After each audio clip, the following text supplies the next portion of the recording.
Around 1 lakh aspirants give RBI Grade B exam every year. Now, out of this, around 20 to 25,000 aspirants would be the ones जो बहुत अच्छे से consistently मेहनत करते हैं, capable भी हैं. आप जैसा उनको बोलेंगे कि सिलेबस अच्छे से कर लो, वो वैसा कर लेंगे. पीवाईक्यूज अच्छे से कर लो, वो पीवाईक्यूज अच्छे से कर लेंगे. लिमिटेड सोर्सेज को फॉलो करेंगे. But then also they are not able to come in the mainstream competition. Mainstream competition मतलब वो 3 या 4 हजार लोग जो कट ऑफ्स के आसपास रहते हैं. तो आज की इस A to Z series video में हम 5 फैक्टर्स डिस्कस करेंगे which can help you give extra edge to beat the competition. और अगर आप हमारी ए टू जेड सीरीज की सारी वीडियोस देख सकते हैं, देखना चाहते हैं, then the link of this playlist is given in the description of this video. वहां जाकर आप पूरी प्लेलिस्ट एक्सेस कर सकते हैं. Now, before I go ahead, I also want to tell you about free RBI Grade B course. ये course क्या है? क्या ये पूरा फ्री मटेरियल आपको दिया जा रहा है? नहीं. This free RBI Grade B course is kind of a starter pack for you, which can help resolve your doubts, which can give you direction, which can help you analyze whether you are made for RBI, whether you can crack RBI or not. तो आपकी बहुत सारी doubts होती हैं, जैसे eligibility को लेकर कि मैं फाइनल ईयर में हूँ, मैं एलिजिबल हूँ या नहीं, मेरे एक सेमेस्टर में मार्क्स कम है, मैं एलिजिबल हूँ या नहीं. या पैटर्न को लेकर डाउट्स होते हैं कि फेज 2 में डिस्क्रिप्टिव ऑब्जेक्टिव का क्या वेटेज है, डिस्क्रिप्टिव में कितने क्वेश्चंस आते हैं, कितने वर्ड लिमिट के आते हैं, चॉइस आती है या नहीं है.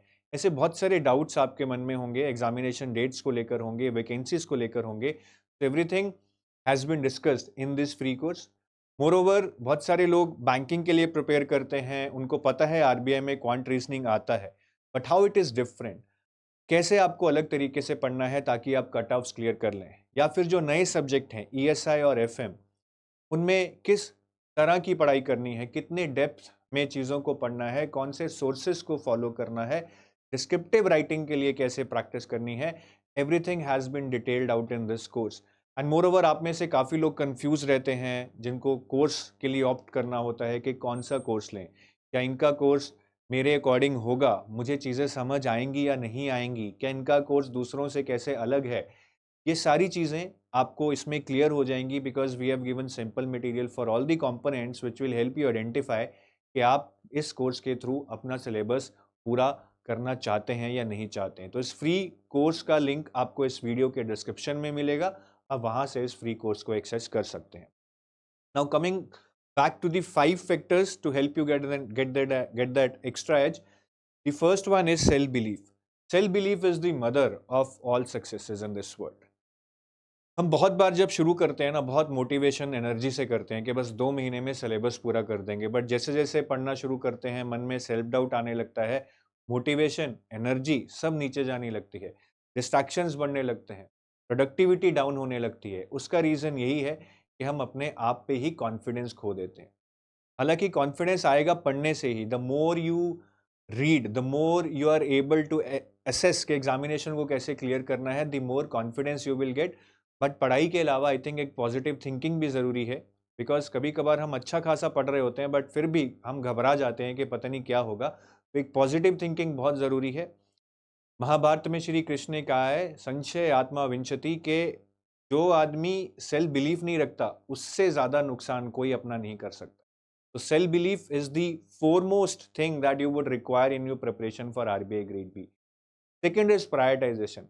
हमारे पास कहीं ना कहीं सिलेबस बहुत ज़्यादा है, करंट अफेयर्स का कंटेंट इतना ज़्यादा है कि हम पूरा पढ़ ही नहीं सकते, टाइम कम है. तो it's very important that we should prioritise.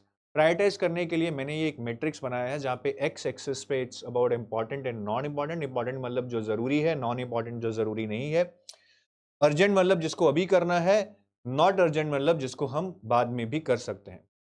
तो सबसे पहले हम ये मैट्रिक्स देखते हैं, इंपॉर्टेंट और अर्जेंट मतलब जो चीज़ इंपॉर्टेंट है और हमें अभी कर लेनी चाहिए, उसमें क्या क्या आएगा. भैया उसमें management, finance, quant, reasoning, answer writing, ठीक है, और करंट अफेयर्स स्टार्टिंग फिर. ये कुछ चीज़ें हैं that I would say very important and you should do them immediately. लेकिन कुछ चीज़ें हैं जो इंपॉर्टेंट है बट अर्जेंट नहीं है, आप उनको बाद में भी कर सकते हैं, जैसे कि इकोनॉमिक्स को पढ़ना, डिस्क्रिप्टिव इंग्लिश की प्रैक्टिस करना. Because if you would be practicing answer writing skills है, डिस्क्रिप्टिव इंग्लिश बाद में भी हो सकता है. फाइनेंस मैनेजमेंट की रिवीजन बाद में हो सकती है. काफ़ी लोगों को लगता है सर पढ़ लिया, रिवीजन नहीं की, पता नहीं याद रहेगा या नहीं रहेगा. अरे if you have read it once you will be able to retain it, don't worry, revise it later. साथ में एक बार रिवाइज करना है, बट ऐसा नहीं बार बार रिवीजन करते रहना है। और mock test for phase 2 this can also be managed after your phase 1। तो ये इंपॉर्टेंट है, बट हमें इसको अर्जेंट वे में नहीं करना है।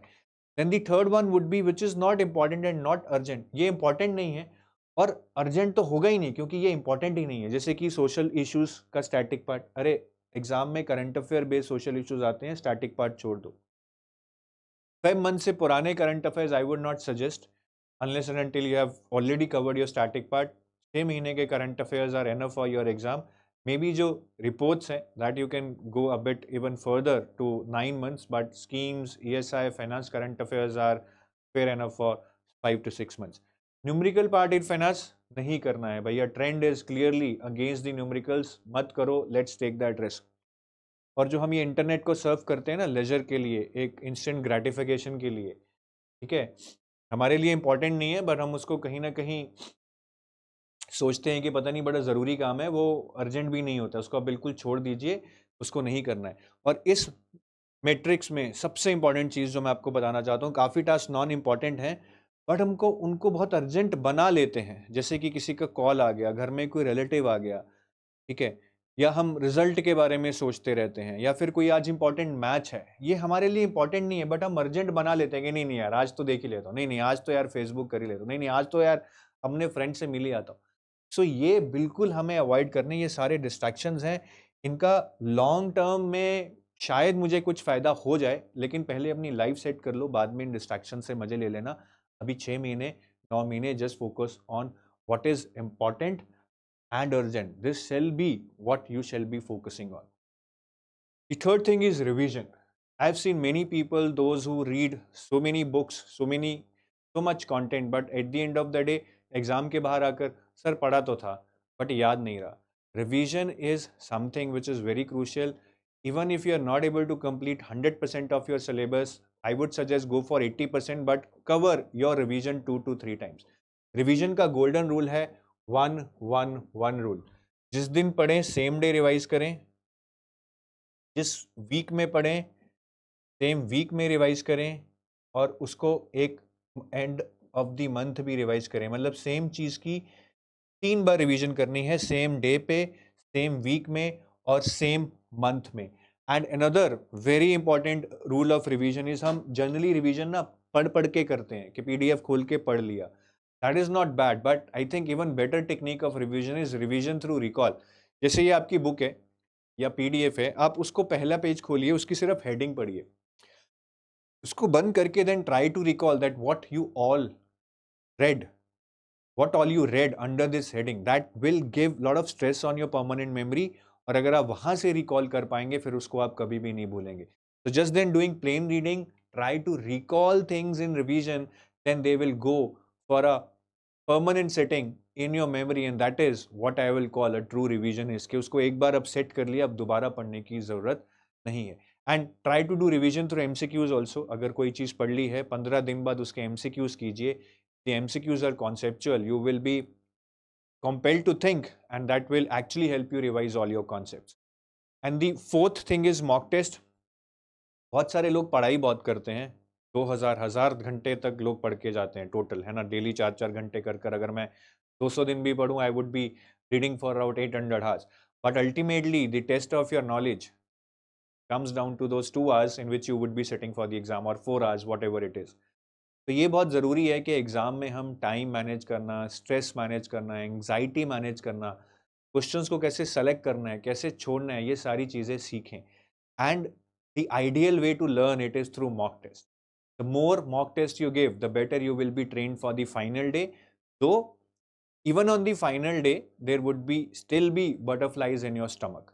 तो हम फिर भी जितना उसको कम कर सकते हैं उतना करना चाहिए।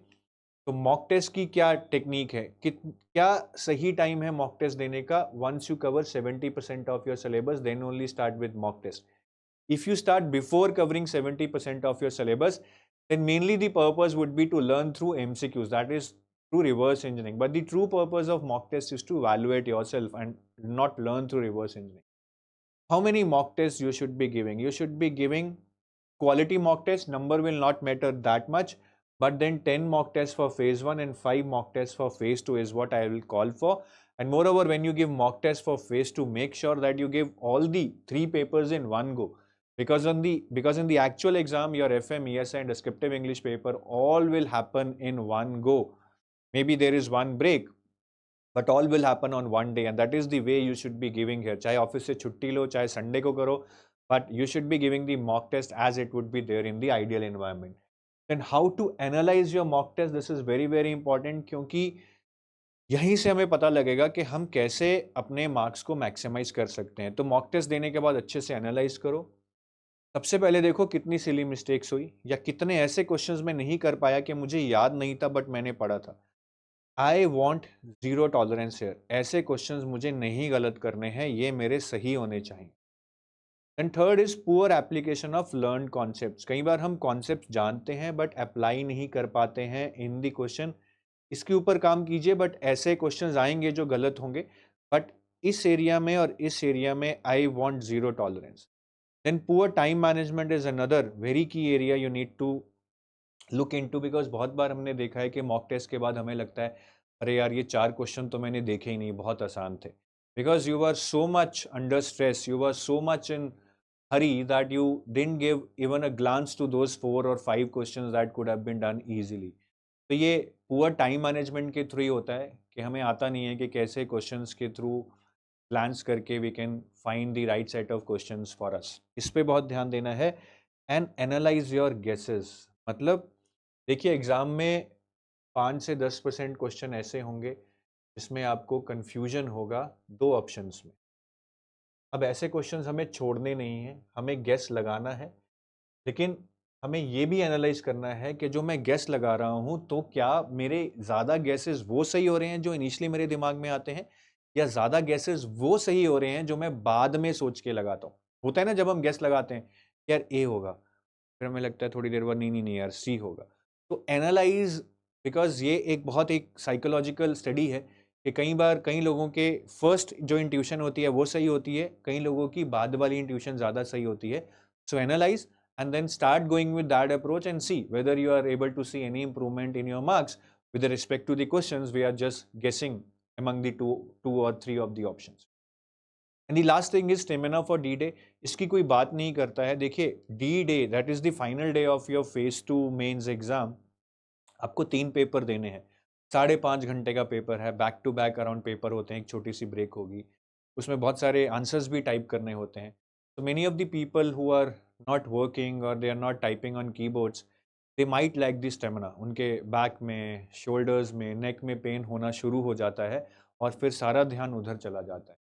I would first suggest कि आप जितने भी मॉक टेस्ट दें उनको एक ही दिन में दें, so that you are able to evaluate your physical strength. और अगर लग रहा है कि बैक में, शोल्डर में, नेक में पेन है, then please start working on it from a physical strength perspective. Stretch band या डंबल से you can easily work on the strength of your back and shoulder. ज़्यादा कुछ आर्नोल्ड स्वेंजर नहीं बनना है, but basic minimum exercise will give you that strength कि आप 5 घंटे 5.5 घंटे बैठकर अपना एग्जाम दे पाएँ. And before I leave, I also want to tell you about our RBI grade B courses. तो अगर आप हमारी वेबसाइट पे जाएंगे, ठीक है, तो यहाँ पे वेबसाइट पे if you go and you select RBI grade B, ठीक है, तो RBI ग्रेड बी के अंदर we have a silver course which is for phase 2 plus interview. You will also get phase 1 current affairs here because phase 2 current affairs and phase 1 current affairs are common. Then we have gold course which is a combined course for phase 1, phase 2 and interview. तो अगर आपको phase 1 भी करना है, quant reasoning, English और mock test, then go for gold course. Silver course में आपको phase 1 की quant reasoning, English mock test नहीं मिलेंगे. We also have a test series, but for starters I would suggest either go for silver course or for the gold course. So take your leave. Wish you best of luck for your RBI Grade B exam. I hope आप इन 5 factors को implement करेंगे and you will get that extra edge in your preparation for RBI Grade B.